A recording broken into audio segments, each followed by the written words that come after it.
source and principal writer for the industry-leading blog Mike on Traffic. He is a licensed professional engineer and certified professional traffic operations engineer. And Bryant is the vice president of SPAC Enterprise and is also a licensed PE and certified PTOE. Now we'll get to the poll here in a minute. So most of you have answered, and what we have is 54% are consultant, 36% are city staff, and 10% are other. The residential speed limit in your jurisdiction, 57% is 25. 57 is 25, and 30 miles per hour for 42% of you are still voting. Where are you? Majority of you are in the North Midwest at 31%, tied with the East Coast representing. Then we have the South at 17%, West Coast at 14%, and non-US at 8%. Welcome. Thank you for joining us if you're outside the US. And only 15% of you would be willing to pay the $10 for the 0.5 ECU equivalent or PhD. Now, the SPAC Enterprise core purpose is to improve transportation globally. Both Mike and Bryant take this purpose to heart and work on many research projects each year. In addition to being just generally interesting work, these projects have helped drive a better understanding of traffic and transportation, as well as provide concrete benefits for the cities and the engineers and others who work with them. Recent examples would include the stop sign compliance, drive-through queues for various businesses, and the effectiveness of travel demand management plan. And today's webinar reflects one of those research projects. Please, Mike and Brian, take it away. Thank you, Paul. Yeah, thanks, Paul. Appreciate that. And yeah, welcome to everyone, and particularly those outside the U.S. who are probably in a different time zone, and we may be keeping you up late or very early morning. But it's interesting to see a nice spread of people around.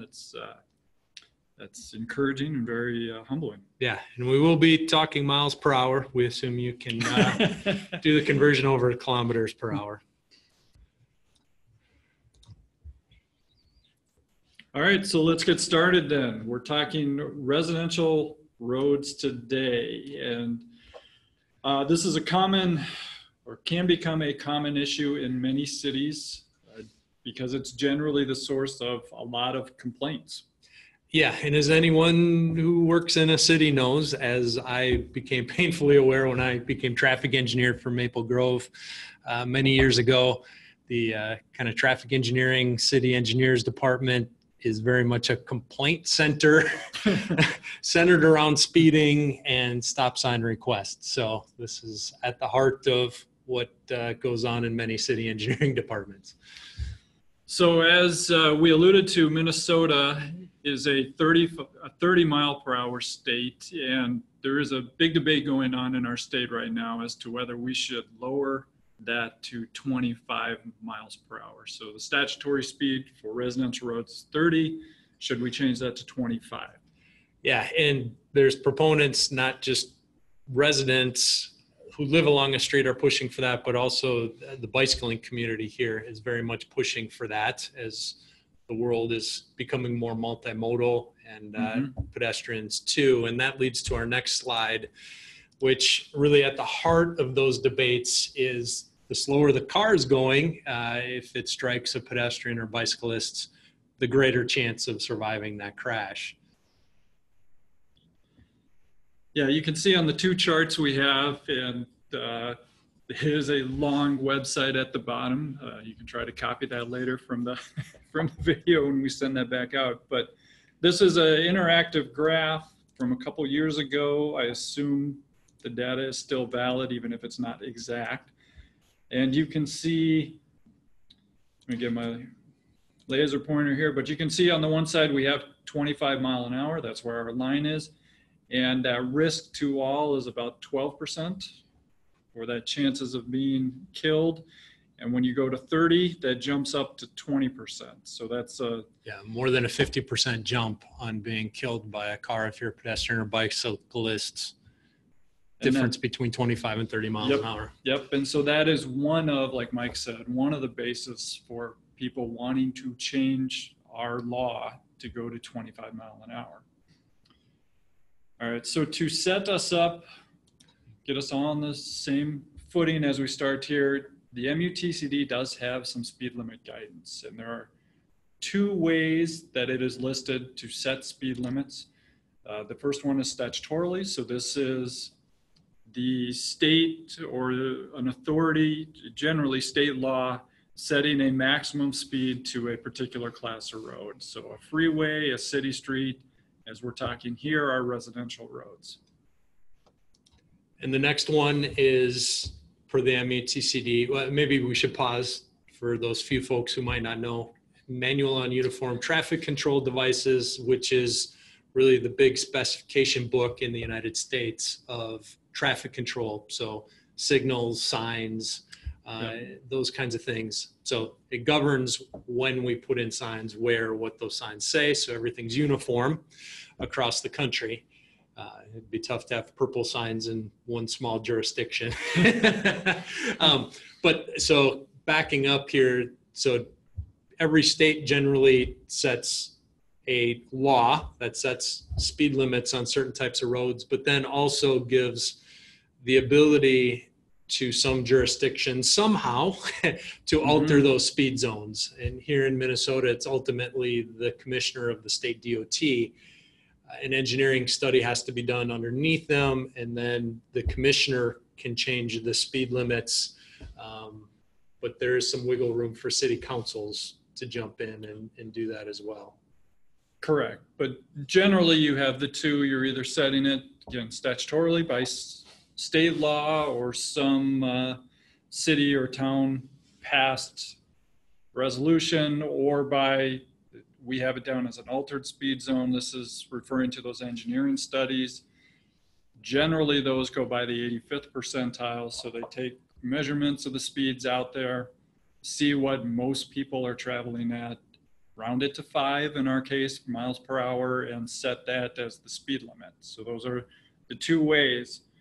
For residential roads that we're talking about, they are generally set by state statutes. So, and we do want to point out there is some debate going on as to whether statutory speed limits are even correct in and of themselves, or are we arbitrarily setting a speed limit, and there's implications that go with that.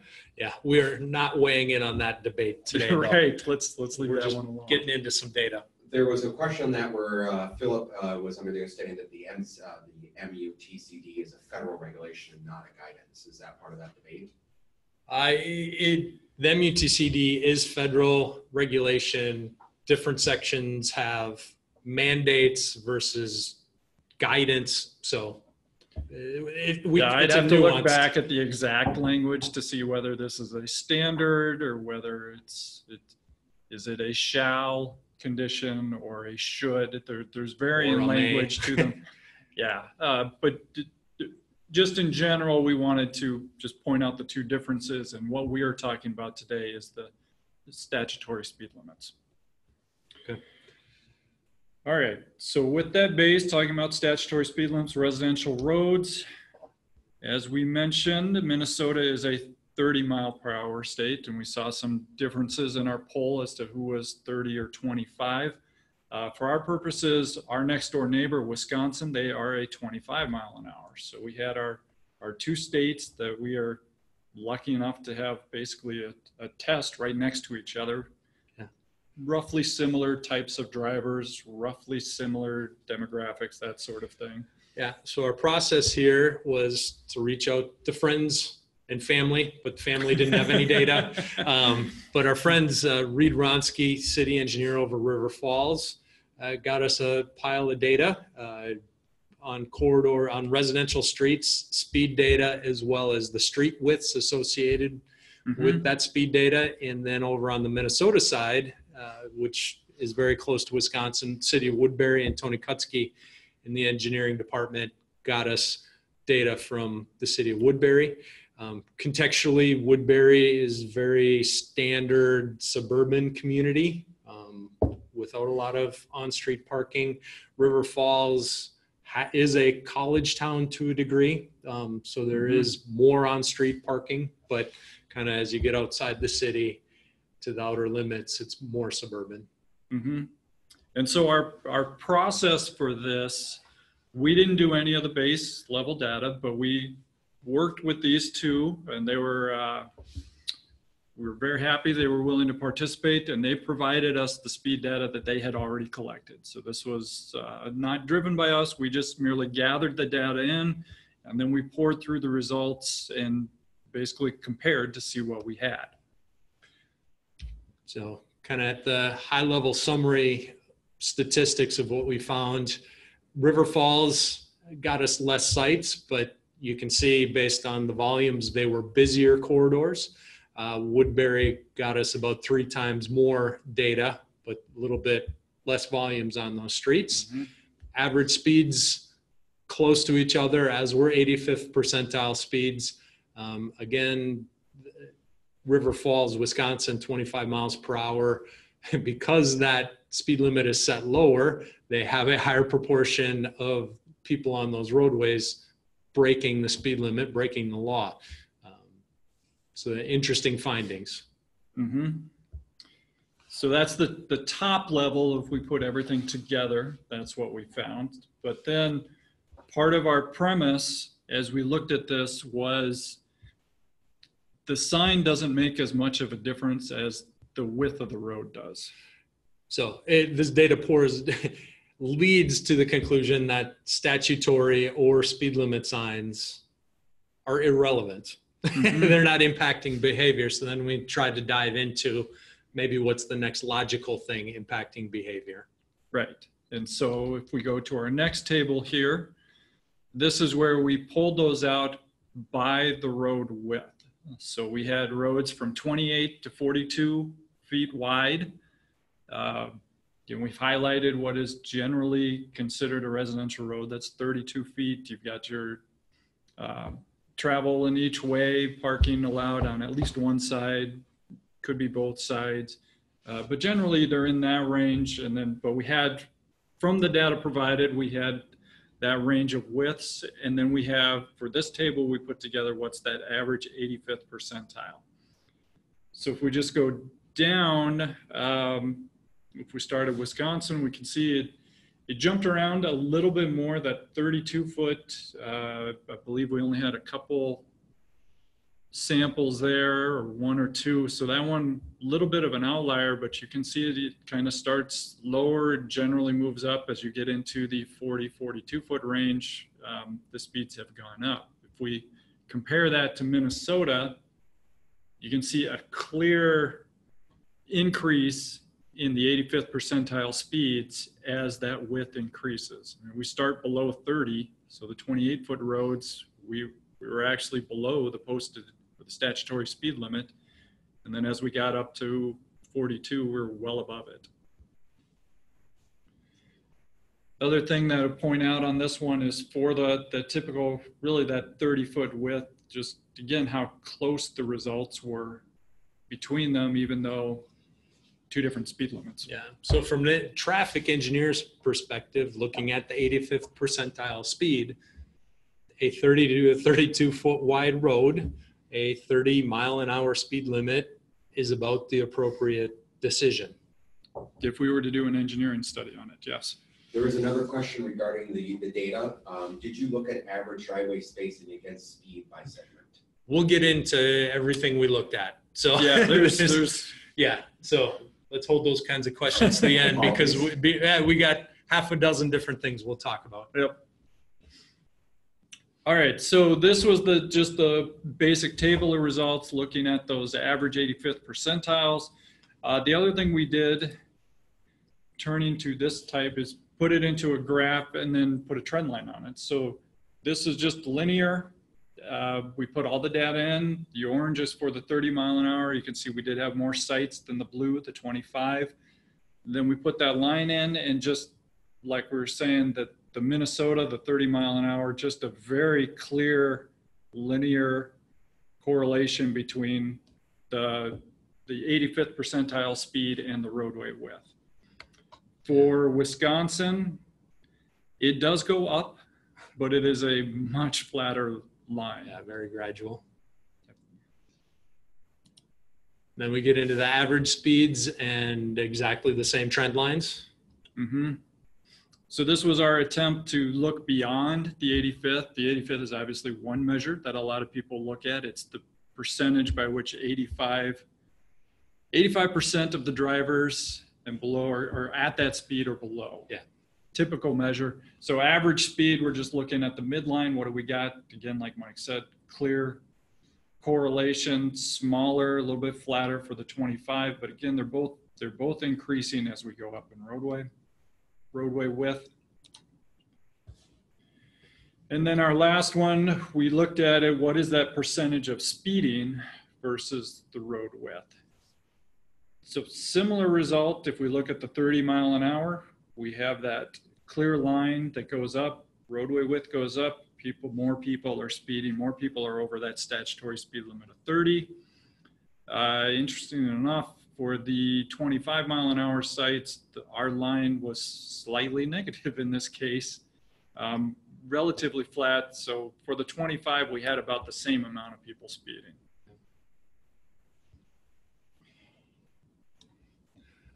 So conclusions, and I'll foreshadow here. In a couple slides, we'll get out to all the caveats and the kind of the more background in the data and how we got here. But kind of the conclusions, the first one is surprisingly in Minnesota with the 30 mile per hour speed limit, that our sites had lower speeds of the vehicles on those roads. So really indicating in the data that the speed limit doesn't really have much of an impact on what people are doing on the road. Mm-hmm. Next one, like we saw in the table and in the graphs, that both had that speed increase with the width. So as we moved up from our 28 to 42 roadway widths, you could see a corresponding increase in those speeds. However, that as roads get wider in Minnesota and it's more comfortable to drive, people quickly accelerate and are going faster and faster on those roads because it's comfortable. And I think having the speed limit a little bit higher gives the band of what people think is acceptable. It allows that to creep higher. Mm-hmm. And then a final one on this is just we had closer results with what we classified as a typical residential roadway, those widths of 32 feet or less. So between the two sites, basically we had roughly similar 85th percentile on average speeds on those lower levels. So again, just showing that despite the difference in the statutory speed limit on these two sites, the measurements we take for speeds were roughly the same. Yeah. So now we'll turn to all the caveats and kind of what was behind our study. So first of all, our study was a very non-scientific small sample size. So I wouldn't hang my hat on this in a public hearing. And this could quickly blossom into a PhD thesis project, in my opinion. But from our perspective, anyone who follows Mike on Traffic, some data is better than no data, always. So yeah, it gives us a glimpse into what we think is happening, and it somewhat confirmed our theory that the sign or the statutory speed limit doesn't matter, that people are driving according to other factors. Yes, and we would love any of the listeners out there, especially if you're working for a city, if you have a data set of speed data on your corridors in your city, we'd love to work with you to make this study more robust. Our second caveat to it is obviously enforcement. So this data was given to us. We have no idea what type of enforcement may have occurred during the samples. The sample for each site that was given to us ranged from less than a day to 2 or 3 days of value. So there was, again, this was varying degrees on the data that was given to us. And we, along with that small sample size, we just don't know what might have been behind it. Did there happen to be patrols out there on one of the roads or more? We assume that it was pretty light. We assume there was nothing out of the ordinary, but we don't know for sure. We don't know. And getting into the driveway question, we did not account for roadway geometry and try to classify terrain, hilliness. We didn't break in driveways per mile, sharp curves, horizontal curves. We didn't go down that path. Of course, a PhD level thesis should dig into all of those to see if there is nuances. Again, we assume, and per the standards, as we put out for our equipment for the way count and that, you want to set it on a level straight stretch of road. You try to avoid driveways or other intersections where you have turning vehicles over your tubes. Obviously that impacts your data. So again, we assume everything was set up per the standards, but we don't know whether there was a curve 100 feet away or a stop sign that they could clearly see 200 feet away, whatever those parameters were. And we assume that the roads were designed to the appropriate speed design standards as well, and consistently designed. Landscaping is another one that is we've witnessed clearly impacts how fast people drive. Is there a tree line that block? Again, this is more talking about sight lines than the landscaping itself, but can they clearly see down the road? Do they know what's coming up? Again, just something we don't know for each of these sites. But anecdotally, going back to kind of the nature of River Falls versus the nature of Woodbury, we don't think Woodbury is pretty typical suburban, very clear, open sight lines for the most part. So that kind of backs up our conclusions, we believe, just what we know of the cities. And right along those lines, our last caveat that we'll mention is just parking. This is very similar to the landscaping, how it can affect your sight lines. It can also inherently squeeze the width of a road if you have a lot of parking on there.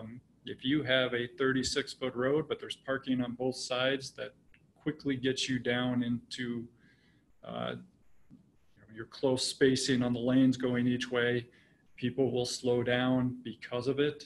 Yes. So we've all experienced that. Yeah, parking can make a big difference. All right, so with that, we are at about 5 minutes to 1. That's really the end of the information we had. Again, we did a quick research, got some data together, wanted to put that out there. So let people see what we had. So thank you. And in a second, we'll pull over Paul to read off some of your questions. So please throw any questions you have into the chat and we'll kind of quickly run through. We put together a brief report with our findings that goes along with this presentation. We'll be posting it out on Mike on Traffic, those things. Feel free to shoot me an email if you'd like that PDF of this study. Happy to help. And then last thought is our upcoming webinar. We'll be talking about the advantages that we're seeing in our engineering practice of doing 48-hour turning movement counts. And I have a lot to say on that. So look for that coming up in mid-October. Look in your email for the invites to that. Hope to see you all back there. So with that, Paul, do you have some questions for us? Right now, you guys answered the ones that came up. However, Zach made the comment. Zach Bowling said in his research, it doesn't matter what the posted speed is, 25 or 30. People will go as fast as they feel comfortable. And maybe you can kind of piggyback off of that a little bit. Yeah, that gets back to the geometry and why our data kind of intuitively to us is finding a correlation with lane widths. So that comfort could come down to sight lines, design speeds, on-street parking, all those geometry things. Yeah, and incidentally too, kind of a side note, when we start talking with cities about traffic calming and how they want to slow speeds, that is actually one of the things we'll look at is how we can essentially narrow the road up, whether it is the parking on both sides, whether it's striping. If the road is striped, you stripe 11 foot or 10.5, and that makes people slow down some. The intersection chokers, all these things visually will impact how people drive as it makes them, again, makes them feel a little more enclosed or slow down. And I'm going to go right into Zach's follow-up question since you brought it up. Do you have any recommendations for traffic calming design manuals? I think they've hit basically what I just mentioned. I mean, none of those are new. No, So I don't know that we have any new recommendations. This is more just confirmation that the items that are in there, they will work. But we're not talking huge. You're not going to drop something 5 miles an hour. But if you implement one or two of these things that in essence narrow the road, you're going to knock 2 to 3 mile an hour off the 85th percentile. Yeah, I suggest, Zach, you go to Mike on Traffic and go to the search bar and search traffic calming. Over the years, I've written several blog posts and linked to different resources out there. So yeah, check that out. And if you still have more questions, feel free to email me and we can have a little conversation about that. Diane asks, for the 2-location study, did local fire codes restrict the amount of parking on the streets? The streets must be 36 feet before on-street parking for both sides of the street, or was that information you didn't get? We did not get that information. Yeah, that would go right into the caveats of we don't know where exactly. We know where the sites were. We don't know the characteristics around them. Is there data on traffic speeds on higher traffic volume situations for a one-way versus two-way? B, the width of traffic lane as opposed to the overall street width, 10-foot lane versus 14-foot lane, for example, or marked bike lanes, road environments to make a psychological slower street? I know I've seen that data and I believe different NCHRP reports, but I can't cite for you what number reports those are. So I believe that data has been collected. That does show a correlation with narrower lane widths. Interestingly, also the shoulder needs to be taken into account when you're looking at 2-lane roads.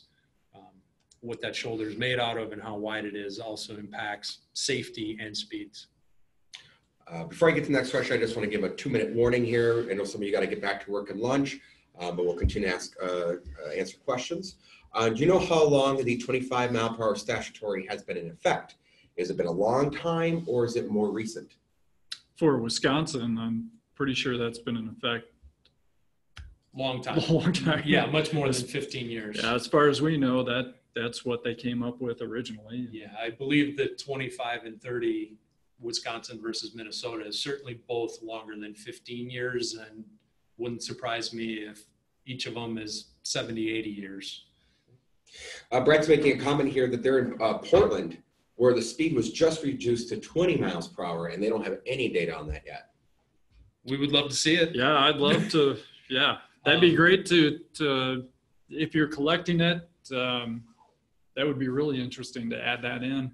And just see where that comes out. Yeah, and it just throw it based on Wisconsin versus Minnesota. I wouldn't be surprised if it doesn't have an impact without changing the physical environment, just changing the statute. This small sample size would indicate it's not going to really impact. Unless they're doing heavy enforcement. Yep. The concept of prima facie speed should be in effect at the width of the road decreases. You guys know about that? I know what he means, but that's a difficult one to enforce, and I think that leaves to a lot of judgment in the hands of the police officer, and would be a difficult thing, at least from. I'm not a lawyer. But I think that would be a very difficult thing to implement. Yeah, just leave it at that. Victor, in St. Paul, there are intersections, traffic circles, and some of the residential streets. Are these cost effective, or this merely move the traffic to other streets? We have found that it's very situational because yes, you will divert some traffic over to parallel routes, but they do have a positive impact of reducing They will slow, speeds. yeah, they will slow people down. They have to slow down to move through the intersection. So it is a way to slow them, but just like you mentioned in your question, you have to take into account those other impacts. All right, I suspect drivers behave differently based upon their perception of the functional class on the road. Notice your River Falls volumes were higher and so were speeds. Notice how motorists drive more slowly and will stop very politely on local streets a block either way from Lyndale. But on Lyndale, barring congestion, stopping for peds is next to unheard of. And I bet speeds are higher. Widths, though, are not much different. It seems to me speeds were driven by factors other than signs. Out there, I think there's more to it than width. At least that's what Rich wanted to comment upon getting into the conversation. I think contextually that's true. I will say with our data, all of these streets are classified as local streets, and Lyndale Avenue is a minor arterial to talk about the local. So the feel and design of those roads is significantly different. So other than that, Rich wants to thank you guys. Thanks, Rich. Thanks, Rich. And Zach just wanted to know if you guys were interested. The FHWA study kind of goes along with this study, and it's entitled The Effects of Raising and Lowering Speed Limits on Selected Roadway Sections. Thanks, Zachary. I flipped through that a little bit, and I don't know, at least they didn't jump out at me that they really dove into the widths of the roadway. They talked about lane configurations, if I'm remembering right, but not the actual width, curb to curb. But I'd love you to throw in the chat box if I'm wrong on that. Okay, we've gone over a little bit here, so we're at the 103. Yeah. We got our Q&As through, so thank you, gentlemen. Yeah, and lastly, please, if you have some speed data you could share with us, we would love to make this more robust, this analysis, and would love to do a follow-up in 6 to 12 months, especially if our conclusions change. So thanks, everyone. Yeah, we appreciate everybody hanging with us, and we hope to see you next month. I'll throw it up on the screen again. And yeah, again, thanks for joining us. Last one, Diane asked spot speeds versus tubes to collect data. We prefer tubes because you can get a much larger sample size, and at least it's consistent. Spot speeds the person doing it can impact the results. So spot speed gives a lot more variability in our opinion and a much smaller sample size, where we would rather see a week's worth of data, so we could see trends throughout the course of the day in different traffic volume conditions. All right, thank you, everyone. All right, we're signing off. Thanks again.